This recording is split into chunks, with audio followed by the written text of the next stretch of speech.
Good morning, everyone. Welcome to Cooking with Nancy O. We have some extra guests with us today.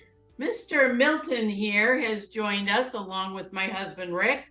And we actually brought Cardboard Ricky out today because this whole thing is about Rick today because he saved me today. He got everything ready and we'll get into it in a little bit. But Milton here is normally the cleanup crew and he's just so proud of himself. Oh, there's Jasper. Yep. They were chasing a chipmunk in the yard and they had to come in and tell us, and they haven't settled down. So we're trying to get them a little settled down here. So we let them join in. And you can't pick up one without the other. Okay. Wow. What a weekend Rick and I have had. And not only with our towers, but with our family. We had the most heart-filled weekend that you can imagine. We got to attend at the St. Louis Zoo here. Our grandson got to be the engineer and the conductor for about 3 hours, Rick? Yes. For about 3 hours, and we got to ride the train and watch him operate it. It was the most fun thing ever I had been through. And I want to give kudos to the St. Louis Zoo for being fantastic. They treat you like royalty up there, and it was his birthday present from his mom and dad, and we got to attend. It was fantastic. Then we got to spend the whole day with them yesterday, and of course, we have a pool in our backyard. We did that for our retirement to enjoy our grandkids, so we got to spend the day in late September with the leaves falling, and then we also have our towers out there. So what a day, what a weekend we've had, and wait till you see what we harvested here. All of this stuff we harvested this weekend, and Nathan, our 8-year-old grandson, helps us all the time. He's so proud to be up there helping us garden on our towers. So the acorn squash, we got about 6 of them. Yeah. And how many more still up there? There's 2 or 3 more up there. Okay, these are, guys, have you ever heard of mini bell peppers? They are so tiny and they are so adorable, and they're just mini, and you eat them like that. And Milton's giving us quite a little fit here. I don't know if you can hear him, but Rick will be right back. This is the time of year we have peppers coming off the towers like crazy, and we did extras this year. So this happens to be a, help me out, Rick. Red Marcone. Red Marcone. And it starts out green, and this one happens to be still a little bit green and turns red. Some of them that we harvested got bright red. Some of them I just did with the green and red. The most beautiful things ever. This one is a Santa Fe. It starts out purple. It was very, very interesting. So, and then down below, we do have jalapeños, but I'm not touching them because I'll touch my eyes and then get in trouble. So today's recipe, Rick mentioned something about doing peaches with the peppers, the jalapenos. So we dug and got a great recipe here for you. And it includes so many things off the towers. We have tomatoes, we have peppers, we have jalapenos, we have cilantro. Peaches did not come off the tower, but it is now the end of peach season. So grab the peaches now while they're good. You want to get a peach that's ripe, not too mushy, and you're going to be ready to go. So we are going to show you the very first thing you have to do before you make our jalapeno peach salsa is you need to take the skins off of the tomato and the peaches. So we're going to demo a peach, how to blanch it, and then the skins will peel right off. So all you do is score the bottom of it. Did you do that yesterday? Yeah. Okay. I just did a X on the bottom. Yes. He did the, okay, so I scored this. He's going to throw it into, not throw it. Yeah. He's going to put it in the boiling water, and then we're going to give it a ice bath, and then the skins peel off real easy. Normally when we're making salsas or tomato sauce, I love helping Rick because I do that part and then he does the peeling, and it's so wonderful. But once again, what I was going to tell you was I have a big presentation at a local school today, Rick and I do. And so while I was working on that, Rick prepared everything for today. So it's all about Rick Day. So that's why we brought in Cardboard Ricky. And some people haven't met Cardboard Ricky back here. So while he's doing that, I do want to tell you we pre-made this. We sampled it at about 11 o'clock last night. And wow, this is a great, great recipe. How's it doing, Rick? Good. Couple more minutes. It doesn't take long. Keep your eye on it because you don't want to cook the peach. You just want to see where that starts peeling off. So what we have here is we're going to add tomatoes. Now we also did that to the tomatoes, but we're not going to demo the tomatoes. And so he's going to start adding all this to a pot back there and start cooking it. Okay. Can we get the big pot ready? Yeah, let me throw this in the ice water and show you what we did. Okay, so he's going to move that over so you can see. So see how the peach is just sitting in the ice water? You do that with the tomatoes, and then the skins peel off really nice. Yes, it's a messy job, but it's worth it. There's nothing better than eating fresh, fresh, fresh. And we are learning that. We don't even enjoy buying stuff at the store now because we grow so much on our towers. Okay, you ready? Yep. Okay, we're going to start our salsa. So he is going to take, we have 4 peaches here, all pre-cut. You want to do them in the chunks because you don't want them to like overcook. You want that chunky peach in there. And then I'm going to give him 4 large tomatoes that we already have ready. Oh, we have a skin in here. Pull that out. Okay, there you go, Ben. Okay. All right, and next up is just a half a cup of finely chopped onions.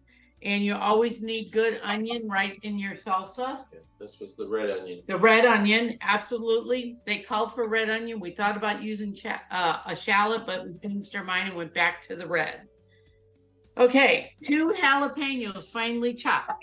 Guys, when you chop your jalapeno, you want to make sure you take the seeds out and you need to wear gloves. Did you wear gloves yesterday, Rick? Yes, I did. Okay. So one time I did not know that before I got a little smarter about jalapenos, and my hands burned for days. So you don't want to go that route. Okay, let's see what's up next. Red pepper. These red peppers came right off of our tower, so they're really fresh. We pulled them yesterday. It's so nice that you can just walk in your backyard and pull your vegetables. I absolutely love that. Okay, cilantro. You need some fresh cilantro. This, I cannot grow this for the life of me in the ground, but man, does it grow on the tower. Okay, and it actually grows better on the indoor tower, which I find interesting. Let's see, what's up next, Rick? Just a teaspoon of garlic for that big pot. Okay. I love this. You see this salsa coming together. Does that not make your mouth drool, all that deliciousness back there? Okay, we have a half a teaspoon of chipotle pepper, but is this the one we didn't have? Yes. So okay, so we substituted, okay, smoky paprika because we didn't have the chipotle pepper. And so we just Googled up a substitution and we had the others. So that's what we're using. So we have a teaspoon of cumin in here and that's all ready to go. I was wondering what this was, the honey. You're going to need a little scraper for that, aren't you? You got one? Okay. And we're going to add 2 tablespoons of honey. I love the fact that they're using honey. It just takes that little, calms that acid down in there. And then we have 2 tablespoons of white vinegar. You know, it's hard not to eat sugar when you're trying not to eat a lot of sugar. But when you think of 2 tablespoons in that whole batch, you're pretty good. But years ago, I learned from a nice, wonderful Italian gentleman. He said, just add a little bit of sugar and takes that acid out of those tomatoes for you. Okay, I don't even need anything else that's over here. We do have some extra cilantro for garnish. Now that's going to cook for how long? Just 5 to 15 minutes. 5 to 15 minutes. The longest it's going to take you to make this is when you peel your tomatoes and peaches. And you cannot pre-peel the peaches. They'll start turning colors. See, so. Oh, here, look at this, guys. Can you see this? How this just peels off? He's just peeling that skin right off of there. And then we'll dice it up and throw it in the pot too. Oh, that's wonderful. Okay. Now, since we already pre-made this and chilled it, because last time we tasted it was warm, I felt like it needed to be cold. Are you ready, Rick? I think I am. He thinks he is. So this cilantro we have sitting here is actually for the garnish of the new batch, but we wanted to let you know that you needed to do a little cilantro for garnish. Okay. Oh, maybe we should turn that flame down while we're eating. While we're eating, we're going to turn that flame down. Okay. So Rick is going to take a bite of this salsa from yesterday. I don't have a little spoon to mix it up for you, babe. Okay. Oh, look. Okay. Here goes a taste test. I'm just going to put you in closer to me. So, all right, Ready? you ready? Go. Finish. Oh, and something else we found. Black bean chips, garlic and black bean chips. That was really good.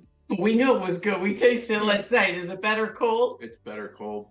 Okay. And we talked last night that we would like it on like fish tacos or even on a burger or something like that. I think putting this on a burger and fish tacos, ooh, tight tongue today, is just a slam dunk.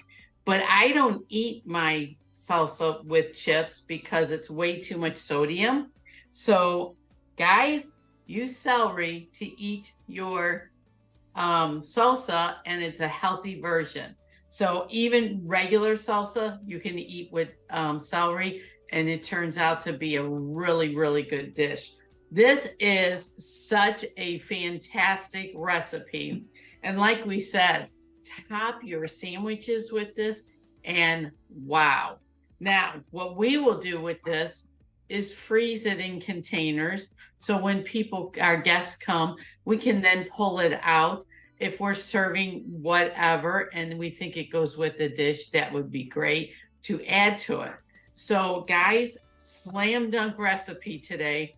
Anybody who likes peaches and jalapenos, it is fantastic. I can say that because I tasted it last night. And if you want it hotter, you can add an extra jalapeno or habanero or whatever you want.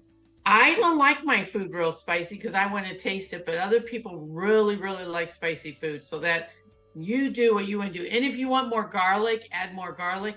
This is a fantastic recipe. And so I really urge you to really try that. As far as what we cook next week, it might be again something with peppers. It might not.